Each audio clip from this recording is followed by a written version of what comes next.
Olá, seja bem-vindo ao Salto para o Futuro.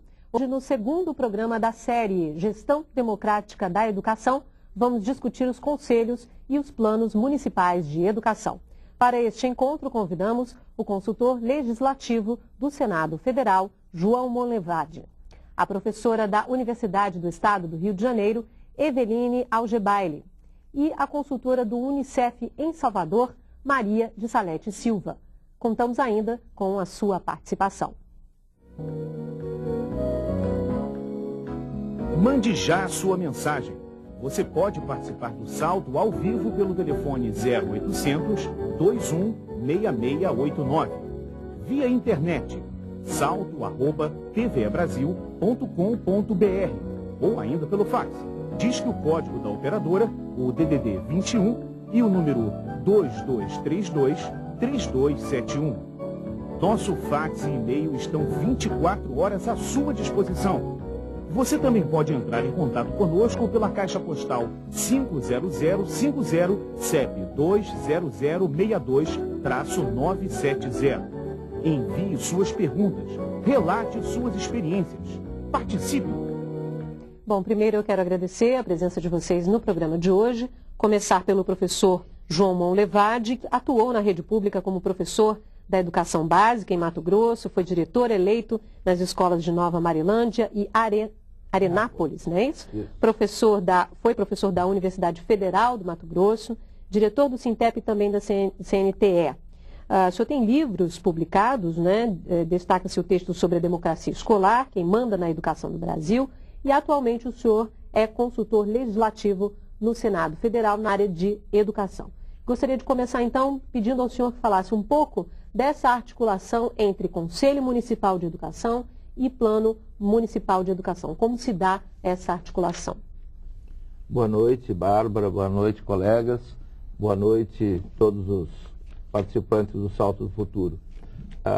Eu estou vindo hoje de Roraima, onde, com a Rita de Castro, que esteve ontem aqui no programa, estávamos trabalhando com 15 municípios, com os conselheiros municipais de educação, exatamente os temas da gestão democrática, da elaboração dos planos municipais de educação. E o principal objetivo daquele trabalho e da minha reflexão hoje aqui é exatamente mostrar que se não é o papel do Conselho Municipal a decisão e o comando do processo de elaboração do plano municipal, mas cabe ao Conselho Municipal exatamente dar substância, dar direção, dar sentido, dar qualidade a essa elaboração do plano municipal. Eu creio que espero, não é, até o fim desse ano, o fim de 2006, nós teremos a maior parte dos municípios com planos municipais de educação elaborados. E para isso é fundamental a participação e engajamento dos conselhos municipais de educação. Professora Eveline Algebaile é professora da Faculdade de Formação de Professores da Universidade do Estado do Rio de Janeiro, no campus de São Gonçalo. A senhora foi organizadora de livros como Conselhos Participativos e Escola, e também para compreender a pobreza no Brasil. Gostaria então de perguntar à senhora de que forma a escola pode favorecer essa cultura, a cultura de participação nesses diferentes mecanismos de participação de gestão democrática. Boa noite, Bárbara. Boa noite a todos que acompanham o programa. Essa pergunta é fundamental porque ela assume a escola como um ponto fundamental em todo o processo participativo, porque às vezes no debate sobre elaboração de leis, elaboração de planos, né, centra-se a atenção em órgãos aos quais cabe, em princípio, a elaboração e se esquece, né, dos lugares que são efetivamente os produtores dos conteúdos, dos sentidos que devem ser considerados nesses planos. A escola, portanto, tem um papel fundamental ao longo da elaboração do plano, antes, depois da elaboração do plano, fomentando e fortalecendo os espaços participativos existentes, como dos conselhos escolares, tentando colocar em contato, né, e em contato com a escola, os demais conselhos da área da educação que já existem e outros conselhos ou instâncias participativas porventura existentes nas localidades, e de todo modo prestando bastante atenção para a criação também de outros mecanismos, não necessariamente formais, né, que assumam essa forma institucionalizada, espaços de escuta, de elaboração, de produção de acúmulos coletivos que possam reverter na produção de conteúdos que possam dar substância aos planos que estão sendo elaborados. Ok. Professora Maria de Salete, como eu disse na abertura do programa, é atualmente consultora do Unicef no escritório de Salvador. Mas a senhora também já atuou como secretária municipal de educação em Salvador, foi consultora do PRASEM, do Programa de Apoio aos Secretários Municipais de Educação, e também participou como consultora do PRADIME, o Programa de Apoio aos Dirigentes Municipais de Educação. Foi também consultora do PROCONSELHO, o Programa de Fortalecimento dos Conselhos Municipais de Educação, e integra a ONG Avante Educação e Mobilização Social. Para a senhora, quais são os mecanismos de participação para que o professor possa conhecer? O Conselho é um deles, a gente conversava um pouco antes do programa começar. Quais são esses mecanismos e de que forma eles podem contribuir para a gestão democrática efetiva da educação? Boa noite, Bárbara. Boa noite, colegas aqui na mesa. Boa noite a quem está assistindo o Salto para o Futuro, principalmente os professores, como disse a Bárbara, e que faz essa vinculação tão interessante que a Eveline fez e que me dá a possibilidade de falar um pouquinho sobre os mecanismos a partir da vida das pessoas. Muitas vezes, quando você fala de mecanismo de participação, a gente pensa numa organização. Então, você tem que ser ou um conselho ou é uma instituição criada. Quando, na verdade, o maior mecanismo de participação e o que faz com que existam esses espaços de escuta e de diálogo é exatamente uma disposição para participar, para fazer parte, para interferir, para acompanhar, para construir e para estabelecer uma vinculação que não seja só naquele momento de uma reunião do conselho ou no momento em que você é chamado para opinar, mas que se entenda que a discussão sobre as políticas públicas e participar das políticas públicas faz parte do dia a dia do cidadão. Ele, quando participa de um conselho escolar, quando ele participa de uma reunião na escola, quando ele vai para um congresso que está discutindo o Plano Municipal de Educação, ele vai levando a parte da vida dele que constrói e que usufrui daquela política. Portanto, eu acho que o maior mecanismo que a gente tem, ele é criado no dia a dia do exercício do ser cidadão, do vivenciar a cidade, ou a zona rural, ou o lugar onde você vive, e eles são criados a partir de uma disposição desta participação por parte do cidadão e da possibilidade de criação de espaços institucionalizados ou não, em que isso passa a fazer sentido e que interfira na política pública. Eu acho que todos são mecanismos, eles existem diária e cotidianamente na vida da gente. Ok, Juraci, do Rio Grande do Norte, é a primeira participação de hoje. Oi, Juraci. Olá, boa noite, Bárbara, boa noite, convidados, equipe produção do programa Salto para o Futuro, um abraço carinhoso em cada um de vocês. E boa noite, professores de todo o Brasil. Aqui é a professora Juraci Araújo, coordenadora da telesala da Escola Estadual Coronel Silvino Bezerra, na Terra das Flores, que é Florânia, no Rio Grande do Norte. O que acontece na maioria das cidades pequenas é que grande parte da população não tem a informação do poder desse Conselho Municipal de Educação. Como fazer para mudar esse quadro, tornando essas pessoas mobilizadoras desse trabalho do Conselho Municipal de Educação. Boa noite, muito obrigada. Juraci, a gente estava sentindo falta da sua participação aqui ao vivo. Bom te ouvir de novo, viu? Volte sempre, não esquece de ligar para a gente não. Obrigada. Professor Monlevade, ela traz uma questão importantíssima, que muitas vezes essas discussões não chegam nem na escola, né, que seria o alvo principal da educação, que é o ambiente escolar. As discussões do conselho, do plano, muitas vezes não chegam a essas pessoas que estão ligadas diretamente a essa questão. Como ela pergunta, como mudar essa situação, como fazer para mobilizar toda a comunidade, não só algumas pessoas da comunidade. Juraci, é um prazer conversar com vocês do Rio Grande do Norte e me dar a oportunidade para tentar explicar um pouco esse fenômeno. Veja bem, o Brasil nasce mais como um estado, uma terra de cacique, não é? de Pedro Álvares Cabral e não do cidadão, né? De Araribóia e não do índio, né? E aí no seu município ou em outros, a gente, ao invés de ter uma gestão democrática que nasça no conselho escolar, na escola, com as lideranças dos alunos, dos pais, dos professores, dos funcionários, etc., e daí alimente um conselho municipal de educação, o que aconteceu na história? Os conselhos nasceram primeiro, né? Os conselhos estaduais nasceram primeiro que os conselhos escolares. E é claro que eles, então, são quase que impermeáveis aos problemas do cotidiano a que se referia a nossa colega Salete. Então, a primeira coisa, Juraci, é você perceber que isso é um fenômeno histórico e o Rio Grande do Norte é Brasil e vocês vão ter que reverter isso. Para se chegar a um Conselho Municipal de Educação de Florânia que seja realmente perfumado como uma flor, vocês têm que desenvolver os conselhos escolares. Cada escola de Florânia precisa suscitar as suas lideranças representativas, participativas, lutadoras, né, por uma educação de qualidade, e aí sim, aí os futuros conselheiros, talvez dentro de 1 ano, 2 anos, 3 anos, não vão ter essa insensibilidade, essa falta de articulação com a realidade que você se referiu.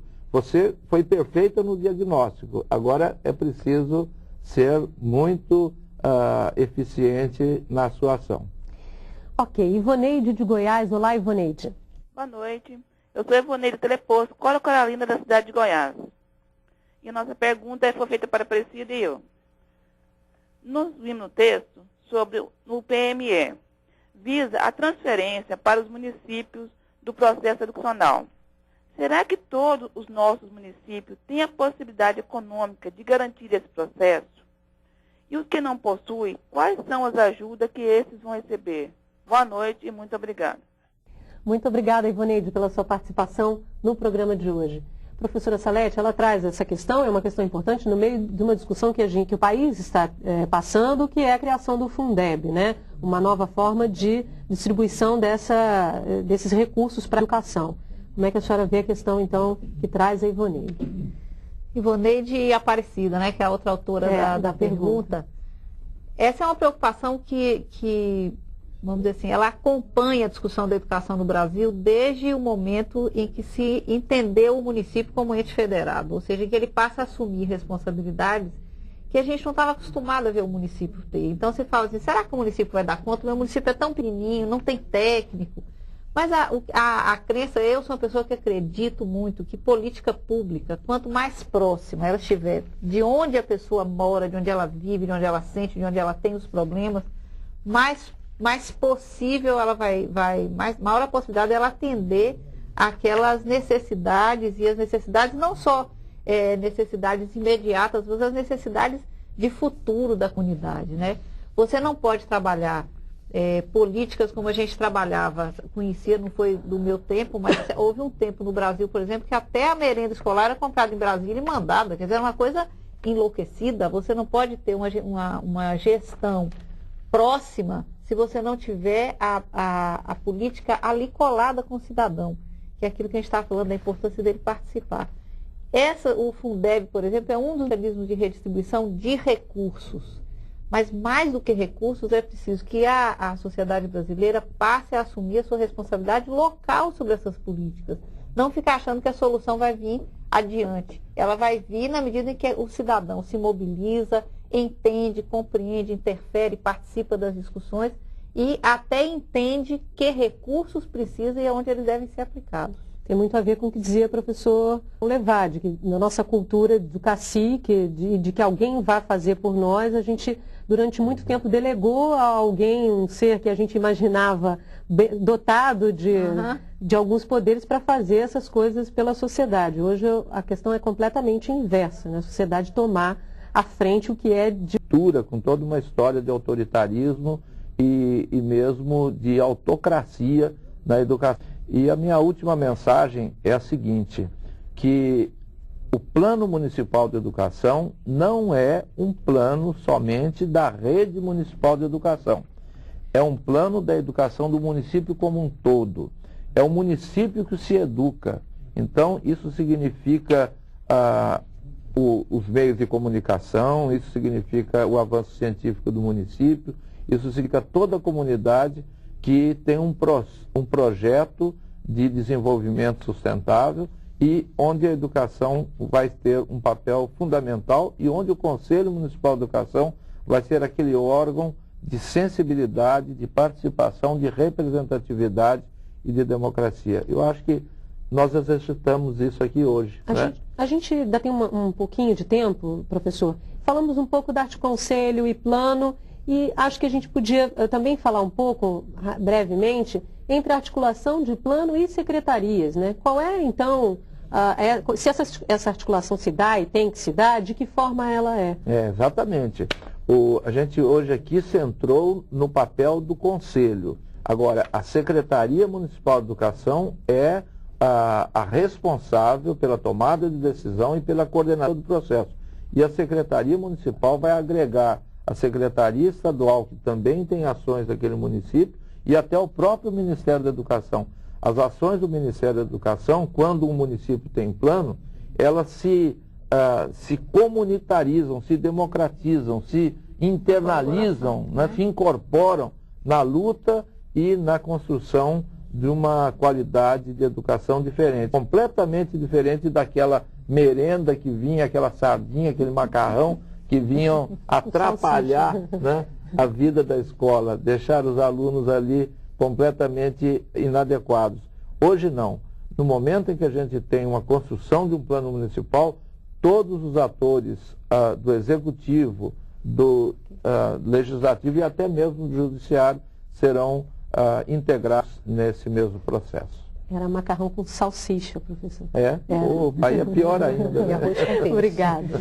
Bom, o Salto para o Futuro de hoje fica por aqui. Eu agradeço as presenças do João Monlevade, consultor legislativo do Senado Federal, da Eveline Algebaile, professora da Universidade do Estado do Rio de Janeiro, e da Maria de Salete Silva, consultora do Unicef em Salvador.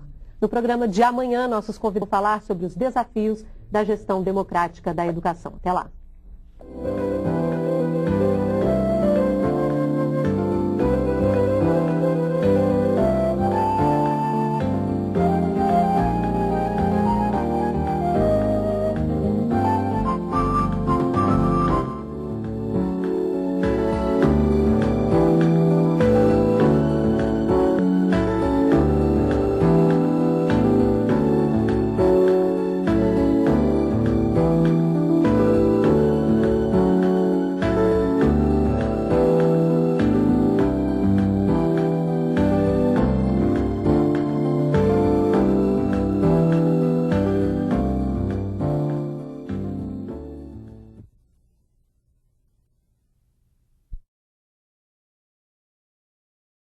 Conselho, dividido em várias câmaras de atuação, dentre elas educação, financiamento, alimentação escolar e etc.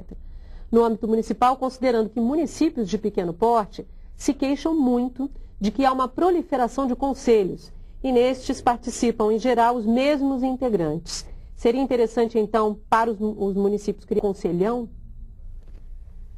Essa discussão do conselhão, ela acompanha toda a discussão de participação na educação já há algum tempo, né? Quando foi criado o Conselho do Fundef, essa foi uma das discussões. Por que não atribuir ao Conselho Municipal de Educação a função de controle social sobre os recursos do Fundef?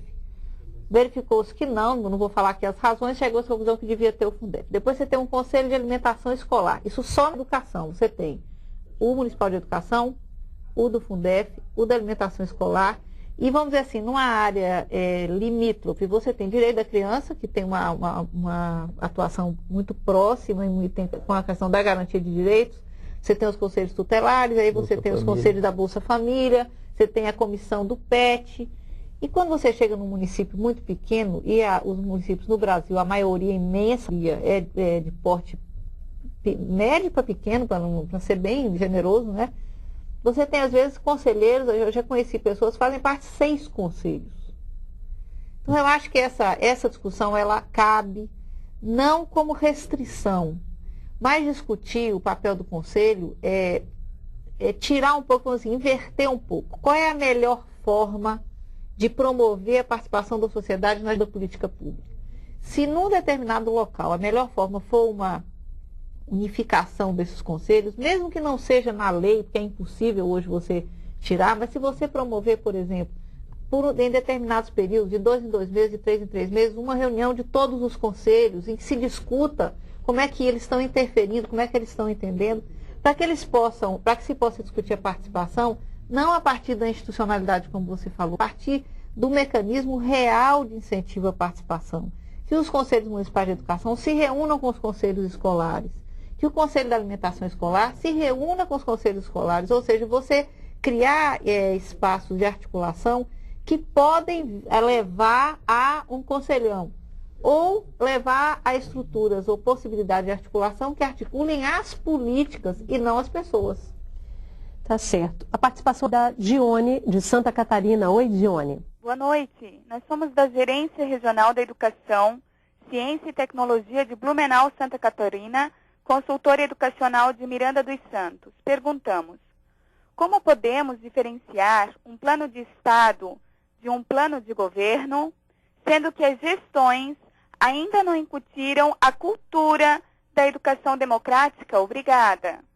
Obrigada, Dione, pela participação. Professor Monlevade, eu acredito que ela fala em gestão ali também, a gestão das escolas. Eu acho que ela também insere aí a gestão escolar nesse processo, né? Como é que o senhor discutiria essa questão? A pergunta específica, Bárbara, é realmente muito relevante, porque nós temos uma cultura no Brasil de, a cada eleição, né, o prefeito, o governador, o secretário de Educação Estadual, Municipal, ter um plano de gestão daquele período, daquele mandato. E aí se trata de um plano de governo. Diga-se de passagem, são os planos de governo que disputam uma eleição, capitaneados pelas plataformas partidárias, etc. O Plano Nacional de Educação e os planos estaduais e municipais eram essa visão, porque é um plano a longo prazo, um plano de 10 anos, que perpassa, portanto, 3 mandatos, pelo menos, e não diz respeito diretamente à gestão específica que é eleita, mas é um plano de Estado, ou seja, um plano do município, do Estado ou da nação, que se debruça diante daquelas demandas e, com isso, constrói metas, constrói estratégias. Não há dúvida, Dione, de que se trata, no caso do Plano Municipal de Educação, de um plano de Estado, de um mecanismo de Estado, onde as escolas se inserem também como atoras, e aí sim entra o papel fundamental do Conselho Municipal, porque ele também é um organismo de Estado. O mandato dos conselheiros é um mandato que vai além do mandato do vereador, do prefeito que os nomeia, né? Então a gente tem realmente a chave, talvez a chave institucional, a chave burocrática, desse passo que a gente tem que dar. Não só termos políticas educacionais de um determinado governo, mas um plano de educação a longo prazo da cidade, do Estado e da nação. Eu quero depois retomar essa questão do Plano Nacional de Educação, porque ontem eu fiz uma pergunta no programa de ontem, baseada numa entrevista que o senhor deu para uma outra série para a gente. Mas antes, vamos ouvir a pergunta da Maria Elinda, do Mato Grosso. Oi, Maria Elinda. Oi, boa noite. Aqui é a professora Maria Elinda, falando de Poconé, Mato Grosso. Mando um abraço para o professor João Monlevade, que é nosso professor aqui na universidade. E a pergunta é o seguinte: na elaboração do Plano Municipal de Educação, é importante a presença do Conselho Municipal de Educação? E se este não estiver presente, tem a mesma validade? Obrigado, boa noite. Obrigada, Maria Linda, vocês de Poconé, aí no Mato Grosso, pela participação. Obrigada. Professora Salete. O que a gente vê no plano, a gente estava até conversando um pouco do programa, na verdade, a participação, a vinculação do Conselho Municipal de Educação com o plano, com a elaboração, com o acompanhamento, com a gestão, com a execução do plano, dá uma dimensão ao trabalho do Conselho que tira o Conselho daquele cotidiano, às vezes só de elaboração de norma, aquele Conselho de notáveis, de pessoas que sabem escrever bem, que fazem as portarias, as redações do conselho, ou daquele conselho que fica como se fosse um balcão em que você estabelece, por exemplo, a diretora que tem uma reclamação tal, a família, uma coisa meio de queixa. Porque o plano, ele obriga o conselho a ver além daquele círculo em que ele está ali demandado. A não existência do conselho não impede a elaboração de um plano. Então, ele não torna o plano ilegal, né? Mas definitivamente afeta a legitimidade do plano, porque o conselho tem um papel de mobilização e de trazer discussões para o espaço de elaboração do plano que uma equipe técnica ou um consultor não tem condição de fazer. Ele é capaz de ouvir, de estabelecer espaços de discussão, de conflito, de busca de soluções muito mais legitimamente do que um excelente consultor ou uma excelente equipe técnica possa fazer. Aí não é instrumento democrático de maneira alguma. Sem querer dizer que você não precisa de técnico. Nós precisamos de excelentes técnicos. Mas esse papel de mobilização... Mas só os técnicos também... Não vão trazer isso. É preciso que o Conselho compreenda, e o bom do plano, o que é que nós queremos? Como é que nós vamos construir esse país? De onde virão os recursos? Quem precisa ser mobilizado? Como é que você vai acompanhar isso? Durante quanto tempo? Quem é que são os melhores, vamos dizer assim, os melhores atores naquele espaço que vão poder nos ajudar a impulsionar tal ou qual aspecto da política? Isso é de conselho. Ok. Luiz Ribeiro, ele é do TINS, Colégio Costa e Silva, em Porto Nacional, Tocantins. Ele pergunta, professora Eveline, por que não realizar obrigatoriamente em todas as unidades de ensino públicas a eleição direta para diretores e delegados de ensino? Isso não seria um importante passo para efetivar a gestão democrática? Sim, há toda uma compreensão, né, até porque as eleições diretas para diretores de escola fazem parte de uma luta, né, inscrita em todo um processo de debate sobre democratização do ensino. Então não é uma proposta no vazio, é uma proposta hoje que já tem um acúmulo de experiências, um acúmulo de debates, né? Então, sem dúvida alguma, lutar, discutir para consolidação das eleições diretas para os diretores como uma coisa permanente, parte de uma política, da política pública educacional, é de extrema importância. Por outro lado, o que se tem também da experiência de debate sobre eleições diretas para diretores é que justamente o que alimentou o sentido, a legitimidade, a importância dessas eleições foi a possibilidade de que elas ocorressem junto de um processo também participativo, que estava para além daquele processo, daquele momento fora da eleição.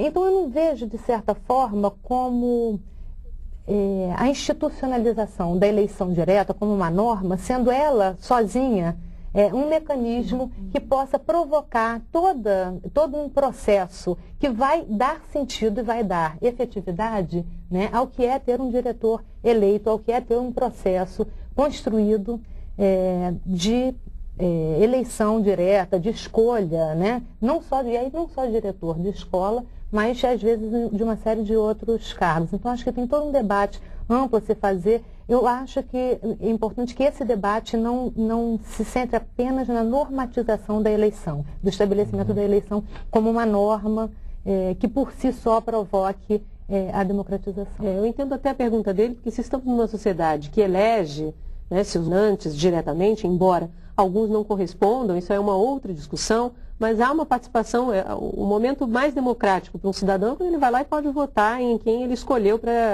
para dirigir ali aquele determinado parte do poder público. E na escola isso não acontece, quer dizer, não há uma contradição entre o que acontece dentro do ambiente escolar e o que acontece na sociedade. Esse debate, pelo que você está falando agora, é um debate fundamental, mas associado, aliado à efetivação dessa gestão democrática de verdade, não é isso, professora Salé? Eu acho que o que é importante é que a gente tem que falar, a gente tem voltado, né, várias vezes nisso.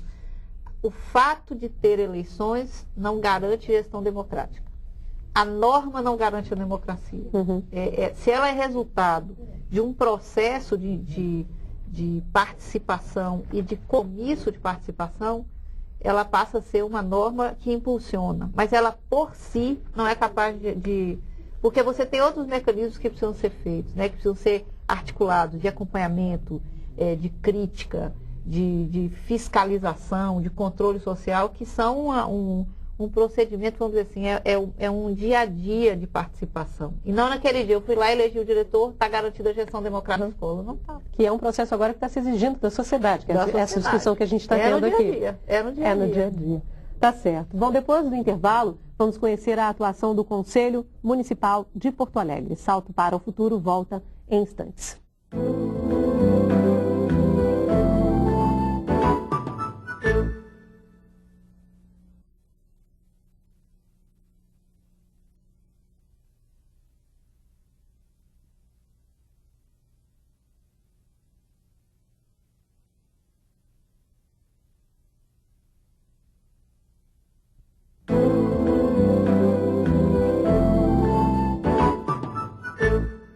Em Porto Alegre, o Conselho Municipal de Educação existe há mais de 10 anos. A entidade foi importante na discussão e na elaboração do Plano Municipal de Educação e representantes de diversos segmentos da sociedade.